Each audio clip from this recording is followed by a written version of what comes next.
जय हिंद साथियों, आप सभी का स्मार्ट स्टडी अड्डा के यूट्यूब चैनल में स्वागत है। तो आइए हम सभी हिंदी के 40 महत्वपूर्ण प्रश्नों को करेंगे। तो चलिए प्रश्न को स्टार्ट करते हैं बिना समय को व्यर्थ हुए। आप सभी के किसी भी एग्जाम में बैठिए जहां भी हिंदी आती है, उन सभी के लिए ये क्लास बहुत ही महत्वपूर्ण है। तो चलिए सेशन को स्टार्ट करते हैं। क्लास को शेयर कर दीजिएगा। यह मूंग और मसूर की दाल लोकोक्ति का क्या अर्थ है? यह मूंग और मसूर की दाल लोकोक्ति का अर्थ क्या है? तो आपको बताना है। तो योग्यता से अधिक पाने की इच्छा क्या होगा? योग्यता से अधिक पाने की इच्छा। ठीक, तो ध्यान रखिए आप। चलिए नेक्स्ट प्रश्न पे चलते हैं। दूसरा प्रश्न है हमारा, जो कि बहुत ही महत्वपूर्ण प्रश्न है। केंद्रीय हिंदी समिति का गठन किस वर्ष किया गया था? तो केंद्रीय हिंदी समिति का गठन जो है 1967 में किया गया था। तो राइट आंसर इसका जो है बी है। अगर पूछता है कि इसके अध्यक्ष कौन होते हैं, केंद्रीय हिंदी समिति के अध्यक्ष कौन होते हैं, तो ये प्रधानमंत्री होते हैं। ठीक, तो ध्यान रखिएगा। तो जो हमारे पीएम होते हैं वो केंद्रीय हिंदी समिति के अध्यक्ष होते हैं। चलिए नेक्स्ट प्रश्न पे चलते हैं। तीसरा प्रश्न है हमारा, जो कि सामने है, आंसर दीजिएगा आप सभी। अमर्ष क्या अर्थ क्या है? तो अमर्ष का अर्थ एक काव्य दोष है, एक संचारी भाव है, एक काव्य गुण है, या फिर एक अलंकार है। तो अमर्ष का अर्थ जो होता है एक संचारी भाव है। चलिए अगले प्रश्न पे चलते हैं।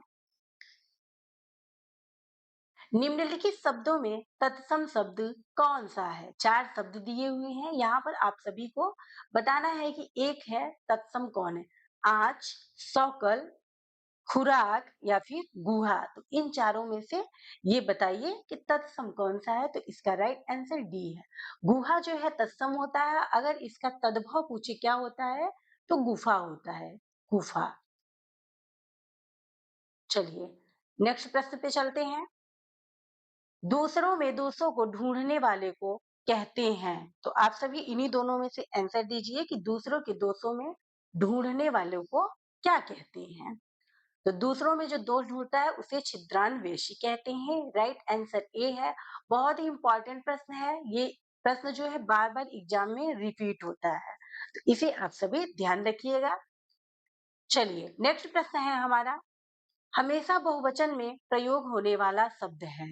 हर एक, प्रत्येक, दर्शन, जनता। तो हमेशा बहुवचन में प्रयोग होने वाला जो शब्द है वो क्या है? दर्शन है। राइट आंसर सी है।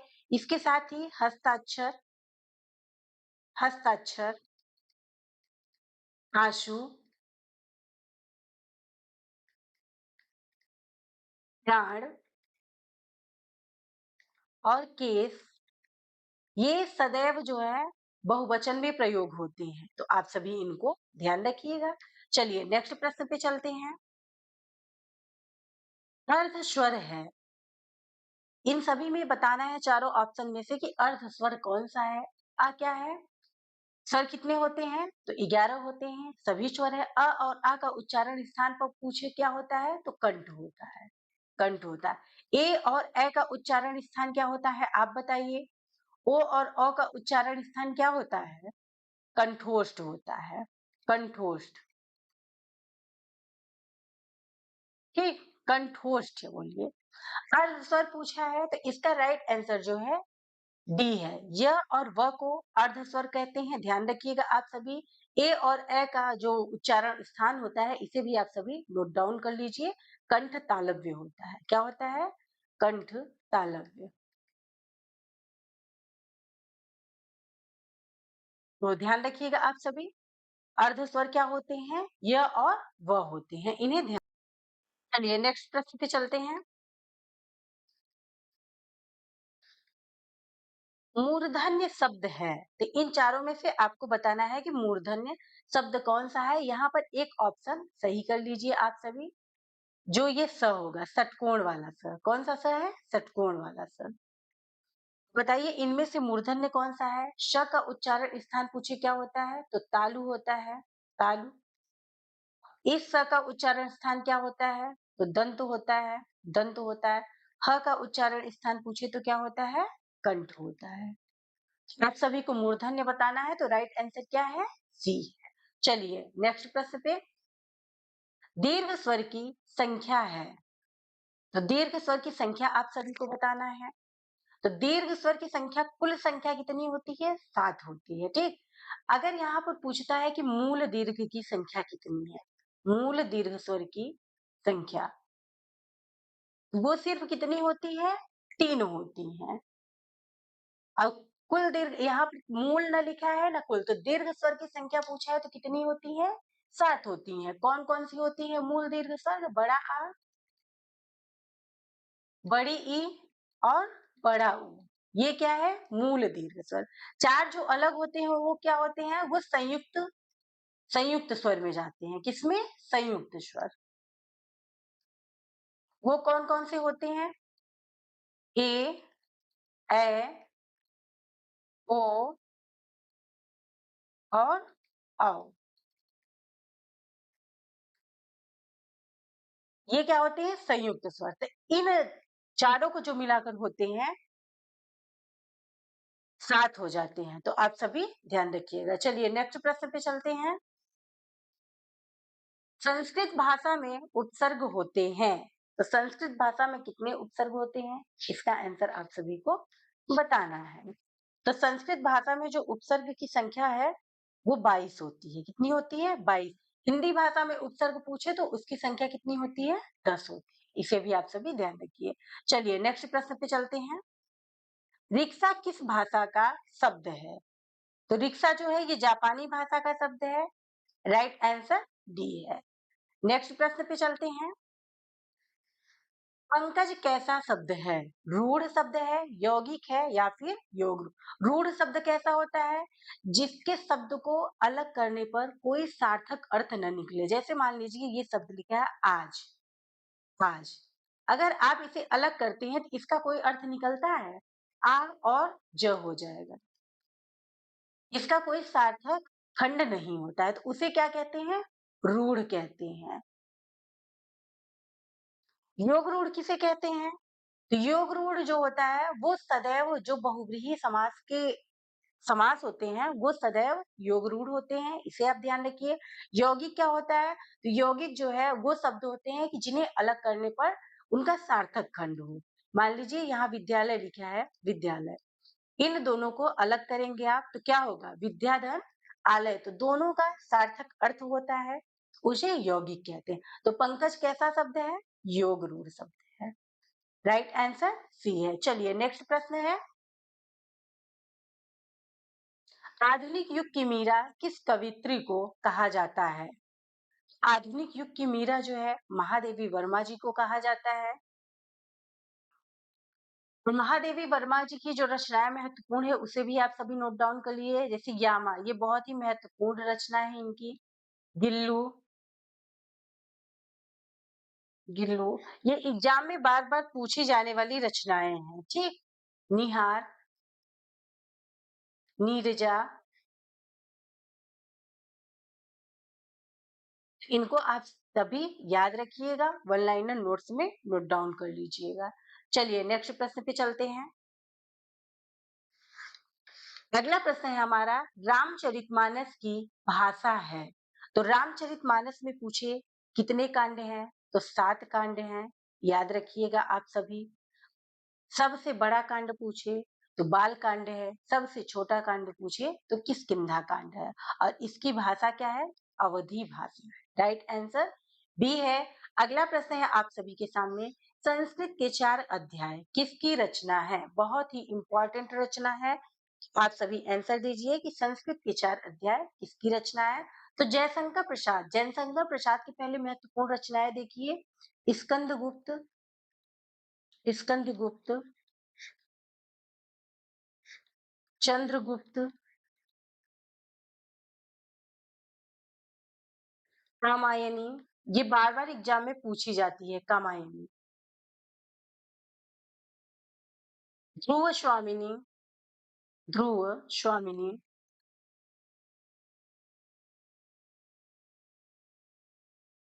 आशु और लहर। ये जो रचनाएं हैं बहुत ही इंपॉर्टेंट है, जयशंकर प्रसाद की बार बार एग्जाम में पूछी जाती हैं। सुभद्रा कुमारी चौहान, तो इनकी रचना है, बहुत ही महत्वपूर्ण रचना है, वीरों का कैसा हो वसन। वीरों का कैसा हो वसन।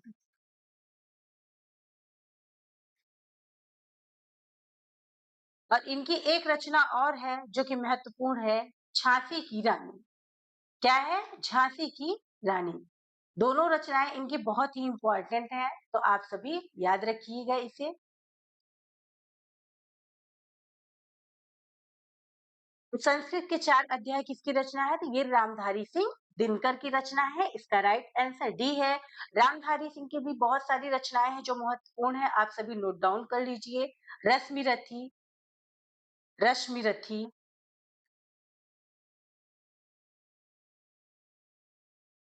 रश्मिरथी,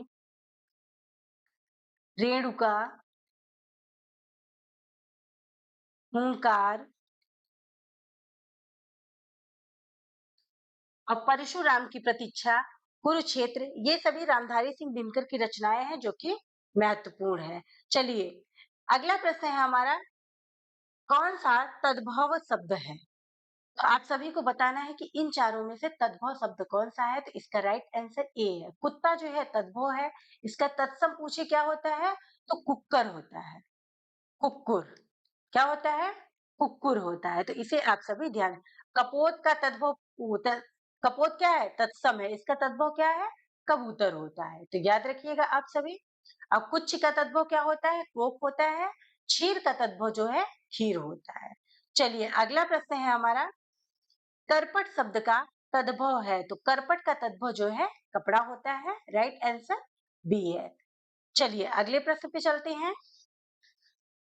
प्रश्न बहुत ही इंपॉर्टेंट है, क्लास को आप सभी शेयर कर दीजिएगा और आंसर जरूर दिया कीजिए। अपर्णा किसकी पर्यायवाची है? सरस्वती की है, लक्ष्मी की है, पार्वती की है या फिर यमुना की पर्यायवाची है? अपर्णा पर्यायवाची जो है वो पार्वती जी की है। इसका राइट आंसर सी है। इसके साथ ही इनकी अन्य जो पर्यायवाची है महत्वपूर्ण है, आप सभी नोट डाउन कर लीजिए। आर्या, ये बार बार एग्जाम में पूछी जाती हैं, ठीक, तो इन्हें नोट डाउन कर लीजिए और याद है। उमा, गौरी, गिरिजा, इनको आप सभी याद रखिएगा। यमुना की पर्यायवाची पूछे तो आप सभी याद रखिएगा कालिंदी। बार बार एग्जाम में ये पूछा जाता है कि कालिंदी किसका पर्यायवाची है, तो आप सभी याद रखिएगा कालिंदी यमुना का पर्यायवाची है। इसके साथ ही तनुजा, तनुजा, भानुजा, भानुजा, इन सभी को आप याद रखिए। सरस्वती की पर्यायवाची पूछे क्या होता है? ज्ञानदा, ज्ञानदा, वीणा पाणी, वीणा पाणी, भारती, भारती, वाग्देवी, आप इन सभी को याद रखिएगा। लक्ष्मी जी की पर्यायवाची क्या होती है? विष्णुप्रिया, कमला, पद्मा, रमा। तो याद रखिएगा आप सभी। चलिए, अगले प्रश्न पे चलते हैं। कनक का अर्थ नहीं है। आपको बताना है कि कनक का अर्थ क्या नहीं है। सोना, गेहूं, हिरण या फिर पिग। तो इसका राइट आंसर जो है डी है। पिग का अर्थ होता है कोयला। क्या होता है? कोयला। और कनक का अर्थ सोना भी होता है, गेहूं भी होता है और हिरण्य भी होता है। चलिए, अगले प्रश्न पे चलते हैं जो कि आप सभी के सामने है। आचार्य रामचंद्र शुक्ल ने तुलसी के प्रमाणित ग्रंथों की संख्या कितनी मानी है? तो आचार्य रामचंद्र शुक्ल ने तुलसी के प्रमाणित ग्रंथों की संख्या जो है 12 मानी है। इंपॉर्टेंट प्रश्न है, यूपीएसआई 2021 में ये प्रश्न आया था। चलिए, अगला प्रश्न आप सभी के सामने है। घड़ा उठाना मुहावरे का अर्थ क्या है? तो घड़ा उठाना मुहावरे का अर्थ होता है तौलना। क्या होता है? तौलना। यहाँ पर तोड़ना हो गया है, तो आप सभी ध्यान रखिएगा कि क्या होता है? तौलना। राइट आंसर बी है।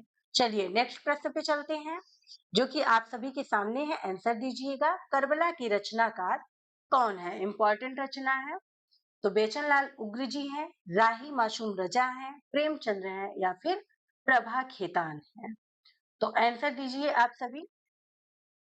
तो करबला के रचनाकार जो हैं मुंशी प्रेमचंद्र जी हैं। कौन है? मुंशी प्रेमचंद्र। राइट आंसर क्या है? सी। प्रभा खेतान की रचना है अन्या से अनन्या, जो कि एग्जाम में बार बार पूछी जाती है। अन्या से अनन्या, इन्हें भी आप सभी ध्यान रखिएगा। चलिए नेक्स्ट प्रश्न पे चलते हैं। त्रिशंकु होना का अर्थ है चारों ओर ध्यान देना, तीन तरफ ध्यान होना, किसी और का ना रहना या फिर केवल ऊपर देखना। तो त्रिशंकु का अर्थ होता है किसी और का न रहना। राइट आंसर सी है। नेक्स्ट प्रश्न है आप सभी के सामने। कवि का स्त्रीलिंग क्या होगा? कवि का स्त्रीलिंग बताइए। इंपॉर्टेंट प्रश्न है, एग्जाम में पूछा जाने वाला, बार बार जो बार बार रिपीट होता है। तो कवि का स्त्रीलिंग क्या है? सबसे ज्यादा ये बात के शुद्धि में पूछा जाता है ये प्रश्न, इसे भी आप सभी ध्यान रखिए। तो कवि का स्त्रीलिंग जो है कवयित्री होता है।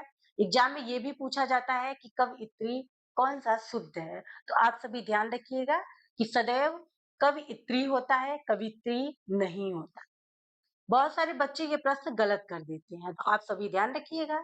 चलिए नेक्स्ट प्रश्न है हमारा।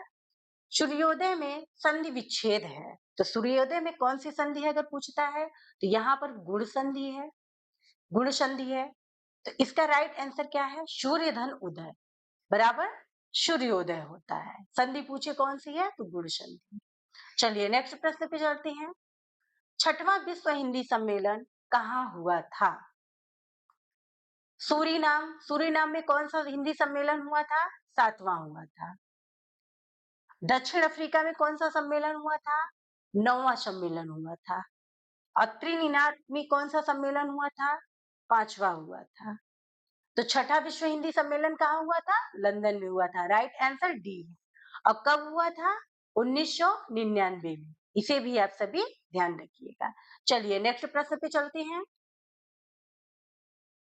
प्रश्न आप सभी के सामने है, आंसर दीजिएगा। राष्ट्रभाषा प्रचारक समिति कहाँ है? मैसूर, वर्धा, कोलकाता, दिल्ली। आंसर कीजिए कि राष्ट्रभाषा प्रचारक समिति कहाँ है?